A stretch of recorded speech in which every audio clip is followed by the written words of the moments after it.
Assalamualaikum warahmatullahi wabarakatuh. Nama saya Nuri Karila Rahmawati, mahasiswi semester 4 Universitas Muhammadiyah Profesor Dr. Hamka, Prodi Pendidikan Matematika.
Dari tahun sebelumnya itu kan kita langsung dari pihak guru itu kan bisa langsung tahu ya gimana sih karakter dari siswa-siswa yang baru masuk itu. Nah kalau misalnya sekarang kan ini pembelajarannya masih online ya Pak? Ya, Nah online tatap muka ya. Ya. Itu bisa lebih mudah atau lebih susah gimana caranya? Gurunya itu bisa tahu karakter siswanya. Ini saya kira banyak dihadapi oleh student sendiri yang sekolah itu menghadapi kesulitan untuk memetakan karakter siswa itu sangat cukup susah untuk menghadapi itu. Cuman memang ada beberapa trik yang bisa kita lihat. Kalau saya masuk dengan 29 itu tetap ditentukan diwajibkan 645 itu sudah di depan laptop. Lagi yang mungkin sering nggak masuk, itu kan juga udah kelihatan karakternya. Dalam tatap muka setiap tatap muka tadi karakter pertama tatap muka bisa saja di awal itu telat, tapi lainnya oke. Tapi ada anak itu yang punya karakter setiap mau tatap muka pasti telat, ya. Itu juga udah kelihatan lah. Atau sering bolos, sampai akhir pertemuan dia tidak ada, gitu ya. Ini juga mempunyai karakter yang lain, gitu ya. Berarti ada karakter tertentu ya. Kalau dilihat dari sisi juga.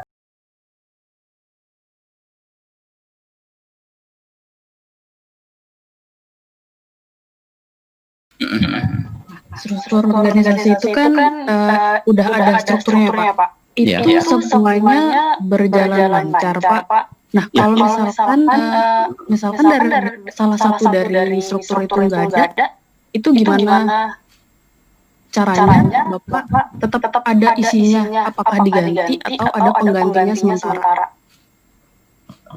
Begini Mbak. Jadi saya jelaskan strukturnya dulu biar enak ya. Jadi dari yayasan itu mengutus atau menetapkan satu kepala sekolah dengan 3 wakil ya. Jadi sebenarnya ada 4 wakil tapi yang sarana prasarana dan humas jadi satu kita. Terus ada wakil kurikulum serta wakil keislaan. Jadi satu wakil kurikulum, keislaan, sarana prasarana dan humas ada 3. Dan masing-masing itu punya staff gitu ya. Jadi kita yang misal kurikulum saya itu mempunyai 3 staff, terus kesiswaan 3 staff, terus sarpras humas ada 1 staff. Jadi insya Allah nggak akan kalau tidak berjalan itu insya Allah enggak ya, karena memang perjalanan organisasi itu berbasis staff. Jadi staff itu yang mengerjakan. Jadi kayaknya enggak ini ya nggak sampai tidak berjalan suatu ini enggak. Cuman kalau memang ada sesuatu misal wakilnya tidak berhalangan dalam arti ada sesuatu hal yang tidak bisa melaksanakan tugas ya diganti biasanya seperti itu. Tiap sekolah itu pasti ada peraturannya Pak, jelas ya Pak. Nah, kalau buat di SMA PB Sudirman ini kira-kira semua siswanya itu tertib banget nggak sih Pak buat menjalankan semua peraturannya itu? Ini semua mahasiswa saya kira hampir sama ya. Namanya dibuat peraturan itu memang bagaimana supaya siswa atau semua lah itu berjalan sesuai dengan yang kita harapkan. Cuma ada aja namanya bocah ya. Namanya bocah itu ada yang sangat tertib, sangat taat, ada yang ingin mencoba tidak taat, atau ada yang pengennya nggak taat. Tapi di tempat kita secara umum ya kita kan tahu kalau ada yang membandingkan gitu ya, ada beberapa sekolah lain yang ke saya ya mungkin cenderung taat gitu lah. Jadi yang lawan ke guru hampir nyaris nggak ada gitu ya. Cuman memang ya kalau bolos-bolos ya juga jarang terjadi gitu. Ada sih sekali ada, cuman jarang terjadi karena memang kita cari. Kalau bolos memang kita cari di mana nih orang, sampai orang tua juga pasti tahu gitu. Jadi jarang sekali yang bolos begitu ya. Ya kalau nggak masuk juga apa gitu sudah kita langsung telepon gitu kan. Ada informasi ke game ya kita tempat mana gamenya langsung kita cari begitu. Kalau masuk ini ya biasa ya. Kalau pas online ini memang ya sebatas yang kita tahu di online. Kalau memang dia hadir ya memang kita hubungi orang tua seperti itu.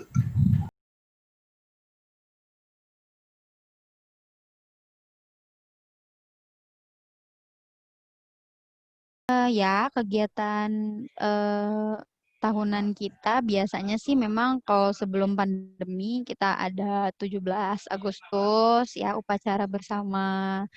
Lalu di yayasan nanti kita akan berkumpul di Yayasan Cijantung untuk melakukan ya biasalah kayak lomba gitu ya. Terus nanti anak-anaknya juga ikut lomba gitu. Terus nanti setelah 17 Agustus mungkin nanti akan ada Pangsut Festival gitu ya. Itu acara tahunan rutin yang dilaksanakan di SMA kita. Lalu semester genap nanti akan ada halal bihalal gitu ya.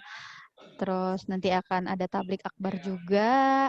Lalu biasanya ada wisuda gitu ya. Cuma memang kalau dalam masa pandemi ini kegiatan yang berjalan memang kita lakukan semuanya secara online.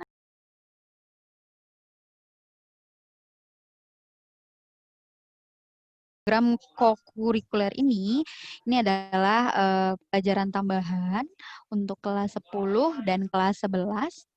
Nah, itu dilaksanakan 1 bulan sekali sebelum penilaian harian. Jadi pelajaran tambahan untuk mengulang materi, untuk mereview semua materi dari pelajaran-pelajaran tertentu gitu ya. Nanti 1 hari itu ada biasanya 4 pelajaran. Nah, nanti direview kembali sebelum minggu pekan PH gitu. Itu namanya kokurikuler. Kalau untuk kelas 12-nya biasanya nanti ada pendalaman materi gitu ya. Tapi mungkin kalau untuk semester 1 ini belum dulu kali ya untuk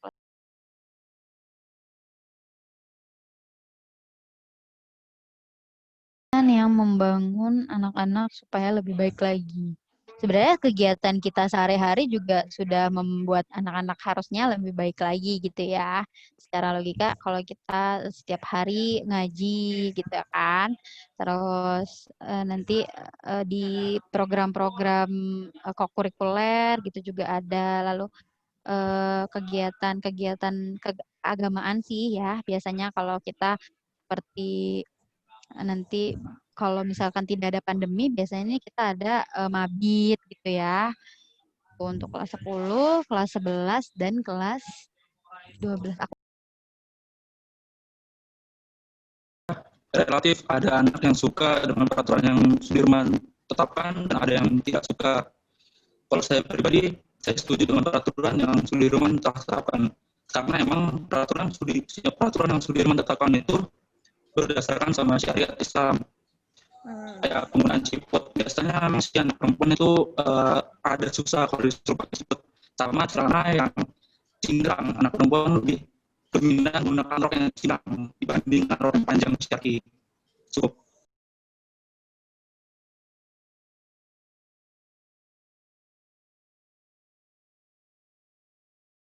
Sih baru 17-an kemarin doang sih yang ada upacara secara online dari sekolahnya. Sebelum-sebelumnya sih hanya belajar.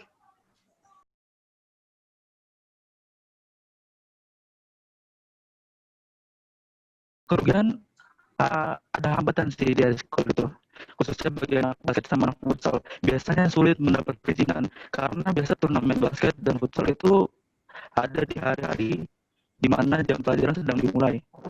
Dan keuntungannya sih ada yang saya rasakan, kayak misalkan mendapatkan sertifikat juara pencaksilat. Jadi sertifikatnya itu bermanfaat untuk masuk perguruan tinggi negeri sih. Beberapa alumni juga banyak yang masuk perguruan tinggi negeri itu karena sertifikat silat itu. Sekian. Kalau menurut aku kegiatan ekstrakurikulernya itu kurang memenuhi keinginan murid. Jadi ekstrakurikulernya itu ada beberapa murid yang maunya butuh olahraga yang lain, misalnya kayak badminton atau berenang. Mungkin banyak murid yang mau olahraga lain, jadi kurang aja sih menurut aku ekstrakurikulernya. Terus kalau ada beberapa iya kayak tadi yang turnamen basket atau futsal, itu murid-muridnya udah semangat-semangat untuk ikut lombanya, tapi sekolah sering tidak mengizinkan karena bertabrakan dengan jam pelajaran di sekolah. Terus di setiap ekstrakurikuler kayaknya harus dibatasi deh ikut lombanya, jadi kurang enak aja.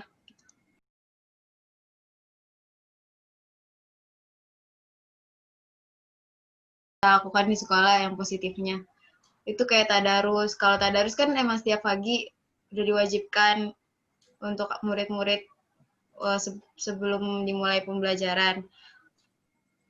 Untuk sholat Idul Adha, untuk sholat duha, itu sesuai kesadaran muridnya aja sih. Terus kalau sholat zuhur yang wajib-wajib kayak gitu tuh butuh harus di ayo gitu, kayak harus ayo ke masjid gitu. Jadi muridnya tuh kayak masih malas-malasan ngaret-ngaret kayak gitu di kelas. Terus masih berjalan karena jam 6.45 kita dimulai, 6.45 mulai tadarus sampai jam 7. Itu kan murid udah masuk semua, jadi semua harus ikut tadarus di dalam pembelajaran online itu. Tapi untuk sholat itu masing-masing sendiri kan, jadi kita nggak tahu ada yang benar-benar sholat atau enggak, kita nggak tahu.